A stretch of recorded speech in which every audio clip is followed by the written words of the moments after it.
comment fait-on pour devenir le président en France depuis 2017 de cette marque incroyable dont tout le monde parle, tout le monde parle? Il faut commencer par être né il y a une quarantaine d'années, tu as 40 ans, c'est ça? Voilà. Et être très proche de la France. Tu as étudié à Reims, patrie du champagne, patrie qui va accueillir également le mondial de l'œnotourisme en mars 2023. Comment tu as atterri à Reims? En fait, moi, je suis né en 82 à Shanghai. J'ai vécu à Shanghai pendant 20 ans. Et je continuais à étudier dans l'université qui s'appelle Tongji. Et j'avais une très belle occasion de venir étudier en France en 2002.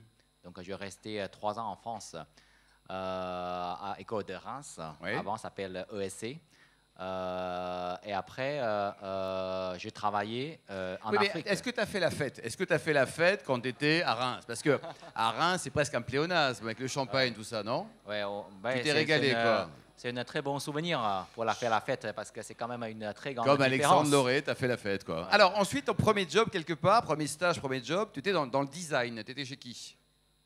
J'étais chez une boîte qui fait le design. J'ai un peu oublié le nom. C'était Bassé, je sais pas quoi. Ouais, c'est ça. Si t'as un problème sur ta vie, tu me poses la question. Et c'était intéressant comme expérience? Non, c'est très intéressant. C'est très intéressant parce que même après, pour ma thèse, j'ai écrit aussi comment, c'est-à-dire commercialiser le produit de luxe en Chine. Parce qu'à l'époque, le pouvoir d'achat de la Chine n'est pas encore assez élevé. Exact. Ouais. Mais quand je vois déjà le bel produit, surtout le marketing, la capacité de marketing que la France a pouvoir faire. Donc, moi, je dis qu'un jour, tous les produits de luxe vont réussir en Chine. Donc, c'est ce qu'aujourd'hui, L'Oréal et aussi LVMH a bien réussi en Chine. Alors, tu as également travaillé au sein du groupe Carrefour, à la logistique. Tu faisais quoi exactement? Oui, ça, c'était un stage à l'époque. C'était juste pour finir mes études. Donc, c'était en Chine. Voilà, le Carrefour, c'est la première marque qu'on connaît. C'est une marque française qui a bien existé en Chine. Voilà. Alors, 2006, tu intègres Huawei. Alors, au tout début, on t'a aperçu en Afrique.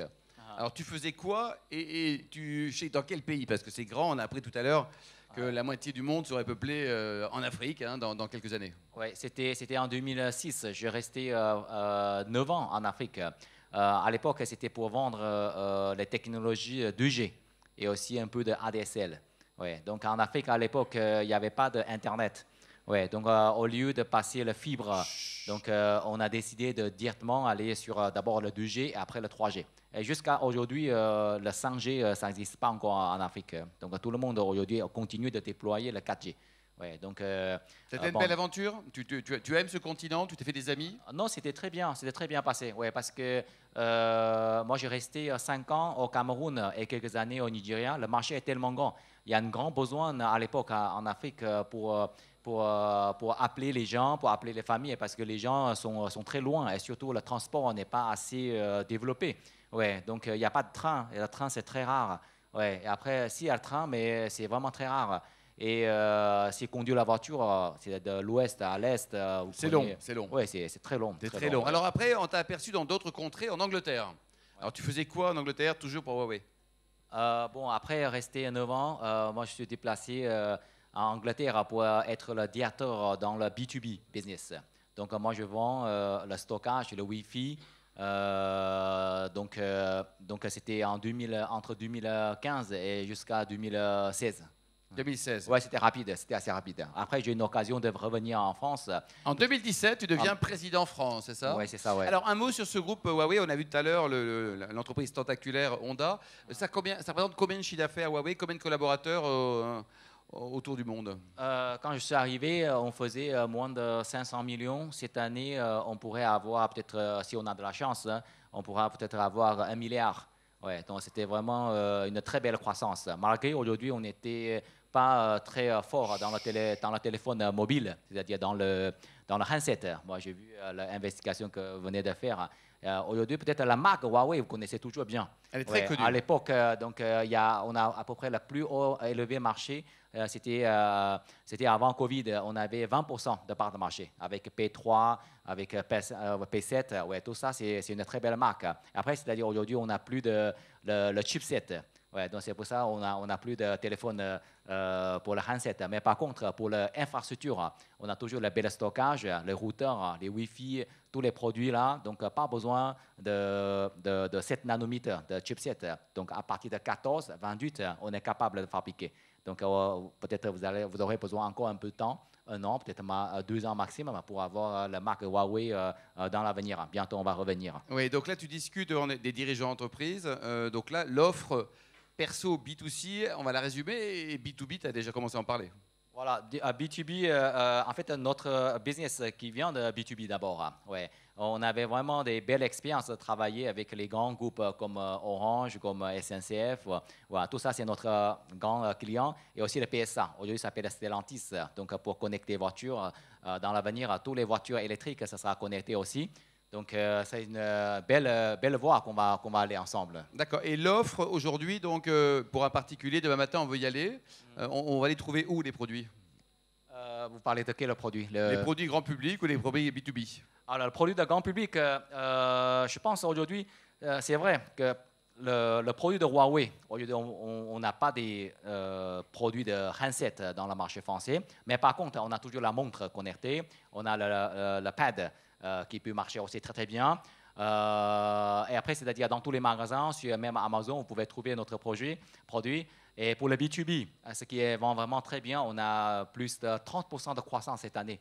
Ouais, oui. Pour le Wi-Fi. En France, ouais, je parle en France. Ouais. Alors, dis-nous, Huawei, c'est un groupe, une marque, c'est clivant. Il y a des gens qui vous adorent et il y en a d'autres qui vous détestent. Pourquoi? Bon, moi, je pense c'est très simple. Parce que notre produit est très performant et moins cher. C'est les autres qui sont mauvais, ils sont jaloux. Donc, ce qui nous aime, c'est les gens de commerce. C'est l'industrie qui nous adore. Ouais, ce qui ne nous fait pas confiance, je pense, c'est plutôt les politiques ou peut-être c'est nos concurrents. C'est simple. C'est pour ça, depuis déjà plus de 5 ans, moi je travaille ici depuis déjà 5 ans, enfin, tous les ans, pour notre B2B business, c'est 50%, entre 30% et 50% de croissance. Ouais. Donc, tout ça, ça prouve que les clients adorent le produit de Huawei. Ah oui. Le siège de l'entreprise, il est où? C'est à Boulogne-Billancourt. C'est à côté de TF1. Et en Chine? En Chine, c'est à Shenzhen. À Shenzhen. Ouais, Est-ce qu'à Shenzhen, quand on rentre chez vous, vous avez des statues de Donald Trump?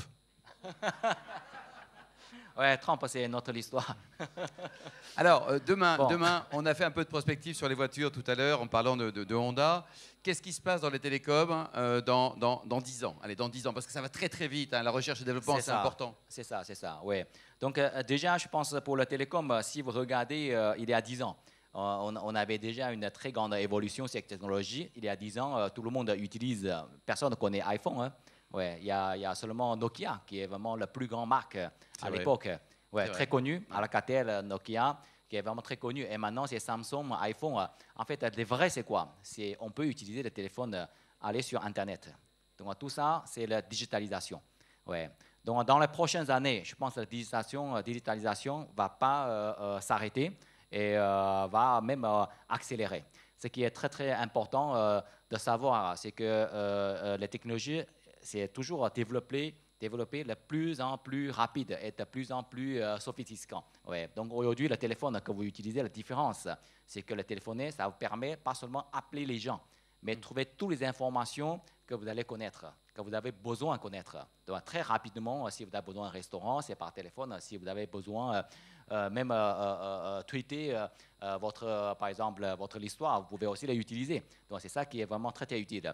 Dans l'avenir, je pense que le téléphone va permettre pas seulement d'appeler les gens, mais aussi appeler les machines. Vous pouvez utiliser le téléphone d'appeler votre voiture, par exemple, électrique. Et avec Honda, vous appelez Honda et votre voiture sort de parking. Il y a une Renault qui arrive, c'est pas encore au point. C'est votre voiture sans le conducteur. Ça, c'est l'avenir. Et vous pouvez appeler votre maison. Ouais. Donc, s'il y a quelqu'un, par exemple, il y a Postman. Donc, vous pouvez ouvrir la boîte de lettres pour qu'il dépose les colis. Vous pouvez appeler votre maison, air conditioner et aussi tous les objets électriques, vous pouvez l'appeler. Voilà. Si je te dis RGPD, tu penses à quoi? RGPD, c'est pas compliance de personnes de data personnelle. Ouais, c'est ça. Ouais. C'est bien ou pas? Bon, moi je pense que c'est très très bien. C'est une compliance qui est très importante en Europe, surtout en France. Parce que moi, je suis certifié par RGDP, ouais, AIPP Europe. Donc, en fait, les données personnelles, selon la RGDP, ce n'est pas parce qu'on ne peut pas l'utiliser, mais c'est surtout pour la façon d'utilisation, qui est vraiment très important. Ouais. Alors, on ne le sait pas forcément, mais Huawei emploie beaucoup de monde. Il y a 1000 collaborateurs en France, avec également plusieurs centres de recherche. Donc, c'est une vraie entreprise. Quand les présidents successifs te disent « implantez-vous », bah, toi, tu l'as fait. Donc, tu crées de l'emploi. Ouais, les employés, pour nous, vraiment, c'est très important. Ouais, donc, aujourd'hui, on a 1000 employés. On continue de recruter parce que moi, j'envisage d'encore doubler mon chiffre d'affaires dans la prochaine... Quel type de profil tu embauches? Parce que trouver des gens sympas, intelligents, fiables et pas trop chers, c'est compliqué en France, hein. En fait, moi, je pense on a vraiment un programme qui s'appelle Young Talent. On aime bien avoir les jeunes. Ouais. Jeunes, c'est quel âge? Parce que nous, on est un peu vieux ici. Là. Les jeunes, en fait, la plupart des personnes, plus de 50% de nos employés que j'ai recrutés, c'est le nouveau diplômé. D'accord, donc c'est 25 ans. Oui, entre 25 ans et 30 ans. Ouais. L'avantage pour recruter les jeunes, c'est qu'ils sont très dynamiques, ils sont très, très fins. Ouais, donc étudier très, très vite. Parce que les vieux, ça ne marche pas comme ça du tout, les vieux. Bon, en fait, moi, je pense, pour moi, la difficulté de recruter les gens qui ont beaucoup d'expérience, c'est parce qu'ils ont déjà des mindsets dans la tête. C'est vrai. Ouais, ça veut dire que les gens, par exemple, à travailler dans la voiture électrique, donc il va toujours travailler dans la voiture électrique. Il ne va pas abandonner tout ce qu'il a déjà appris auparavant. Bien sûr. Et alors, donc il y a combien? 5 centres de recherche et de développement, c'est ça en France? Oui, on a 6 centres de recherche, 300 chercheurs. Et alors, on est bon, nous, en France, pour chercher, enfin pour trouver surtout? Oh, très, très bon. Très, très bon. Ouais. On a aussi des centres de recherche en France et en Allemagne, mais beaucoup en France. Et surtout, moi, je trouve que les chercheurs en France sont très ouverts. Peut-être que vous ne savez pas que le 5G, qu'aujourd'hui, il y a beaucoup de discussions sur le 5G, qui ne va pas changer le monde. Hein. C'est juste une technologie d'évolution. Une grande partie de 5G, c'était créé par les Français, par notre centre de recherche en France. Ah oui. Ouais. Et vous connaissez aussi, c'est-à-dire le photographe, c'est-à-dire le caméra de Huawei qui est très, très sophistiqué. Ouais. Le logiciel applications de cette caméra sont aussi recherchées, sont étudiées et cherchées par nos équipes à Sophia Antipolis. Donc Huawei, c'est quoi dans 10 ans? Donc allez, on va doubler, ça fait au moins 2 milliards d'euros de chiffre d'affaires ou de dollars, peu importe. Moi, je pense que ce n'est pas le chiffre d'affaires qui... c'est la marge, tu as raison. Voilà, ouais. c'est pas... S'en fout du chiffre d'affaires. Non plus. Ouais. En fait, notre vision, c'est toujours, c'est-à-dire comment, c'est-à-dire on peut utiliser des technologies pour aider les gens, on peut utiliser des technologies pour améliorer la vie et aussi l'efficacité de bureau, d'office. Ça, c'est notre objectif. Ouais. Donc, par exemple, les applications, les 4G, ouais. Les 4G pour les taxis, ouais, ça change beaucoup de choses. Je ne sais pas si vous avez remarqué. Ouais, les taxis économisaient beaucoup de l'essence en utilisant les applications. Surtout quand des fois, quand vous entrez dans le taxi, vous voyez, il y a des taximans qui ont 3-4 téléphones. Ouais, ça veut dire quoi? Ça veut dire qu'il y a beaucoup de clients à travers la technologie. Ouais, donc ça a économisé l'énergie, ça a augmenté l'efficacité. C'est ça qu'on veut travailler. On veut voir l'industrie traditionnelle même utiliser les outils digitales pour améliorer leur business. Ça, c'est notre objectif. Alors, avant les questions spontanées, donc c'est Paola qui posera la première et Pierre pour la seconde. Et toi, ton meilleur souvenir dégustation. D'abord, est-ce que tu aimes le vin français déjà? J'adore. Bon, est-ce qu'il est meilleur que le vin chinois? Ça fait des années, je n'ai pas beaucoup dégusté le vin chinois, mais j'adore le vin français. Ouais. Et alors, côté gastronomie, est-ce que tu as un souvenir d'un restaurant? Parce que c'est vrai que la cuisine chinoise est déjà excellente, vraiment. Hein. Avec nos soirées au Shangri-La, ils ont un macaron à Paris, ils le méritent. Ton meilleur souvenir de gastronomie en France? Alors, tu as le choix entre la France, le Nicaragua et Londres. Vraiment, j'adore la gastronomie française. Je pense tout ce qui concerne la viande, j'adore. Hein. Ouais. Le canard, le bœuf, même aussi sanglier. Aussi, moi, j'aime bien. Ouais. Mais comment tu fais pour manger des sangliers en étant maigre? Parce que quand on mange sanglier, on est gros. Hein. Bon, avec la préparation étoilée, je pense que c'est très alors, bien. Petite quantité, avec modération. Ouais. Bravo en tout cas. Paola, une question? Les télécoms sont très liés avec la data. On a vu Elon Musk racheter Twitter, par exemple. Quelle est la stratégie de Huawei par rapport à ça? Parce que demain, l'enjeu, c'est l'influence par la data. Voilà. Oui, c'est une très bonne question. En fait, j'aimerais aussi utiliser cette occasion pour clarifier que la data ne nous intéresse pas. Ouais, notre business, c'est pour construire les infrastructures. C'est un peu comme on construit l'autoroute, mais les voitures qui roulent sur l'autoroute, ça ne nous intéresse pas. On veut construire le plus grand pipe, c'est-à-dire toutes les infrastructures, on veut construire la meilleure construction, comme meilleure infrastructure qui permet les big data qui transfèrent dessus. Voilà, ça c'est notre objectif. Pierre, après Louis Baudin, tiens, Louis, une question. Ah, le micro, Pierre. Démarre? Oui. C'est ça, ouais. Non, juste une petite question. Huawei, et moi j'aime bien l'espace. Donc Huawei et l'espace, il y a une étape dans l'espace pour Huawei sur la connectivité justement des téléphones, les réseaux.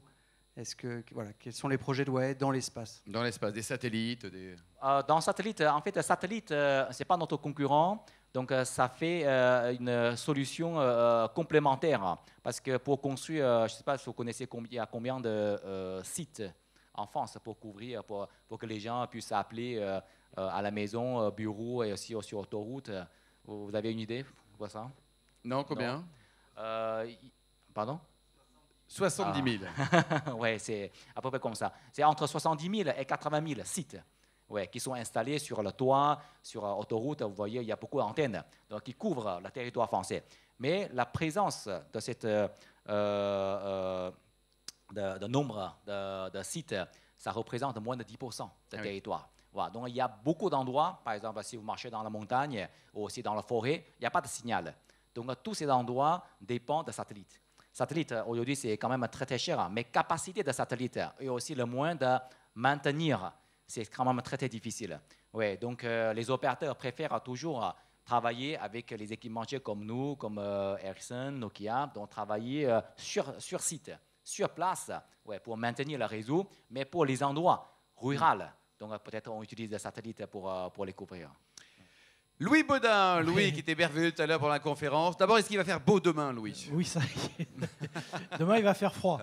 Là, ça y est, enfin, le froid arrive, donc il fera plus sec. Mais oui, non, la question, c'est, vous parlez de fabriquer des autoroutes et autres, comment est-ce que vous allez les rendre plus vertueuses et plus respectueuses de l'environnement, ces autoroutes? C'est quoi? C'est la technologie qui va vous permettre d'être beaucoup moins impactant. On sait que les capacités, les vitesses de calcul, tout ça consomme énormément finalement. Donc, est-ce que vous travaillez aussi sur cet aspect-là? Oui, bien sûr. En fait, on travaillait sur deux axes. Premier, en fait, peut-être vous ne connaissez pas, Huawei aussi notre activité sur le solaire. Ouais. Donc, tous les autres technologies compagnies, peut-être ils considèrent moins en solaire, mais aujourd'hui, on a vraiment une division travaillée pour solaire. C'est-à-dire comment alimenter nos équipements avec notre solution de solaire. Ouais. Donc, on travaille beaucoup sur le ondulant. Le deuxième, c'est que, en fait, la technologie, je pense que c'est aussi pour les automobiles et aussi pour le téléphone. Donc, plus la technologie évolue, moins de consommation que vous allez produire. Ouais, donc, je vous fais un exemple de 5G pour transférer le 10 gigas. 10 gigas, c'est quoi? 10 gigas, c'est peut-être un mois d'utilisation sur les data personnelles. Ouais. Donc, 5G économise 4 fois plus que 4G. C'est-à-dire, si vous utilisez le 5G, ouais, ça économise entre 4 et 10 fois que le 4G. Parce qu'au niveau de la durée de consommation, une minute de 5G qui représente plus de 30 minutes de 4G. Voilà, donc c'est ça la différence. C'est ça la différence. Ouais. Donc le problème, c'est qu'aujourd'hui, on ne va pas évoluer à 5G, peut-être demain à 6G. Ouais. Le problème, c'est quoi? C'est qu'on doit essayer d'éteindre d'anciennes technologies. Mais pourquoi les opérateurs ont toujours des hésitations d'éteindre anciennes technologies? Parce qu'il y avait beaucoup on peut dire, beaucoup d'utilisation sur l'ancienne technologie 2G. Tous les aujourd'hui, quand vous payez par les cartes bancaires dans le restaurant, donc tout ça, technologie, ils utilisent toujours pour le 2G. Donc les opérateurs ont peur de perdre des clients, ils hésitent d'éteindre le 2G. Sinon, la 5G, aujourd'hui, déjà, elle est capable de faire tout. Bon, la 5G dans 10 ans, c'est quoi alors? Bon, 5G dans 10 ans, c'est 6G, je pense. Non, c'est vrai, hein, la technologie évolue toujours avec son habitude. Ouais, donc, de passer 2G à 3G, on a utilisé 10 ans. De 3G à 4G, 5 ans. 4G à 5G aussi, c'est 5 ans. La technologie évolue de plus en plus rapide. Ouais, donc, surtout aujourd'hui, quand on utilise les technologies, en fait, c'est pratique et c'est facile à utiliser. C'est ça qui est le plus important. Ça va améliorer la vie et ça va augmenter l'efficacité. Je pense que ça, c'est l'objectif de la technologie. Sinon, si la technologie qui crée autre chose, moi, je ne sais pas. Mais notre objectif, c'est vraiment de pratiquer la technologie dans votre vie. Très bien. Emmanuel, avant-dernière question. Et la dernière, c'est Yann Altaïs, ou alors c'est... on verra, peut-être Yann ou Raphaël. Est-ce que tu es client Huawei? Non. Non. Non, parce qu'il n'y a plus de téléphone pour le grand public. Donc ma question, c'est à quel moment vous allez revenir vers le grand public et si vous souhaitez revenir vers le grand public. Bon, en fait, on a déjà des produits, comme je disais, on a déjà des produits qui... Les montres connectées. Le montre est connecté, bien évidemment. Voilà. Avec l'hologramme qui sort. Oui, on a aussi le pad, on a notre computer, laptop. En fait, pour le téléphone, on attend le chipset qui est capable, c'est-à-dire de fabriquer par nous-mêmes, parce qu'aujourd'hui, vous savez que pour la raison, on ne peut pas travailler avec tout comme Intel, comme Qualcomm, les fabricants de chipsets, très bons fabricants de chipsets américains. C'est quand même dommage. Eux, ils perdent aussi le business, nous perdons aussi le business. Donc, le seul moyen, c'est que quand on a l'autonomie de fabriquer nous-mêmes pour le chipset qui est inférieur de 7 nanomètres, après, c'est-à-dire c'est le bon moment de revenir en Europe.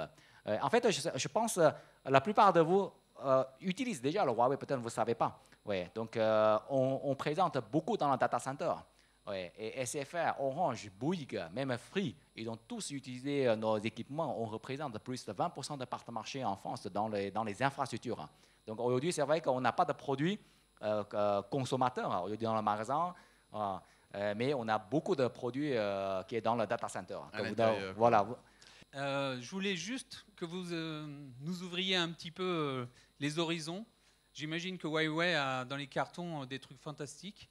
Donc là, on a parlé de plein de trucs qu'on connaît ou qu'on s'y attend, mais j'imagine que vos équipes de R&D vont nous épater dans les années à venir. Est-ce que vous pouvez nous en dire un petit peu quelque chose là de ça? Allez, un scoop. Et après, peut-être Nicolas, le patron de Glory France, là. Est-ce qu'il y a des nouveautés, des choses qui vont être surprenantes, qu'on peut imaginer, qui vont sortir du chapeau? Hop! Bon, peut-être, je ne sais pas si vous connaissez une marque qui s'appelle Eto. Eto, c'est une marque de voitures électriques qu'on a créée en Chine. Voilà, donc aujourd'hui, pourquoi on a décidé d'aller aussi aller dans l'automobile pour la voiture électrique? C'est parce que, en fait, il y a une grande partie de voitures électriques, ça nous intéresse beaucoup, c'est le système téléphonique, c'est le système de computing. On n'est pas capable de fabriquer nos voitures nous-mêmes, mais on collabore avec une autre société qui fabrique dans la voiture, mais utilise tous les systèmes électriques Huawei. Voilà, donc c'est ça qui nous intéresse. Peut-être prochainement, dans les prochains 10 ans, vous pouvez essayer Eto. Mais même aujourd'hui, sur la Google, vous pouvez déjà trouver des voitures. On a commencé de Eto, ça s'appelle A-I-T-O. Quel vendeur tu es, c'est merveilleux. Dernière question, Nicolas. Nicolas, avec, si tu dois une question là, non? Non, le cash. Bon, la dernière question, Raphaël, alors. Raphaël. Bonsoir, merci pour la qualité de votre intervention. Bonsoir. Question très simple. Les conséquences de la 5G sur la santé, qu'est-ce que vous en pensez? Quel est votre positionnement chez Huawei? Simple. Bon, on a déjà testé tous les produits commercialisés dans le marché. Doivent avoir le certificat, c'est-à-dire par ANFR. Donc aujourd'hui, y compris aussi le 4G, 5G, aussi le 5G de Huawei, Ericsson, Nokia, donc, ils sont tous testés. Donc il n'y a pas de risque, tu dis? Pour l'instant, c'est-à-dire selon les méthodologies qu'on a testées aujourd'hui, il n'y a pas de risque. Mais je ne sais pas, c'est-à-dire est-ce qu'il y a des autres effets que ça pourrait produire. Pour l'instant, peut-être on n'a pas encore cette méthodologie pour le tester. Pour l'instant, il n'y a pas de risque. Selon la méthodologie qu'on utilise maintenant, il n'y a pas de risque. Aujourd'hui. C'est un peu comme aussi les gens posaient beaucoup de questions quand le TGV, le grand train qui passe, est-ce qu'il y a aussi des effets, tout ça? Donc, les vaches ont répondu non. Voilà. Alors, et toi, donc, tu es un garçon intelligent, tu es sympa, tu adores la France, tu parles un français remarquable, tu es ambitieux. Dans 10 ans, tu es qui et tu es où? Oh là, c'est très difficile. Déjà, selon notre politique RH, donc, je ne peux pas rester encore 10 ans en France. Et selon aussi, c'est-à-dire la politique de Huawei. Donc, travailler chez Huawei, c'est très dur. Hein. C'est très, très dur. Hein. Est-ce que je ne sais pas, est-ce qu'il y a un autre métier qui est dur que Huawei? Ouais, c'est très dur. Hein. Donc, je ne sais pas, est-ce que dans 10 ans, je vais toujours travailler chez Huawei ou pas? Bah, tu as 40 ans, tu auras 50 piges. À 50 piges, tu auras la patate encore, non? Oui, mais vraiment, c'était très, très dur. Hein. Donc, bon, dans 5 ans, moi, j'aimerais bien de toujours voyager dans différents pays. Ça m'a fait plaisir beaucoup aussi quand je travaillais en Angleterre, maintenant en France. Donc peut-être dans quelques années, je vais travailler en Allemagne ou peut-être dans un autre pays espagnol, quelque chose comme ça. Ouais, mais ça m'a fait beaucoup plaisir de travailler dans les différents pays, de connaître différents clients, différentes cultures. Bon, on peut l'applaudir. Merci pour ton témoignage. Merci d'être venu parmi nous. Merci.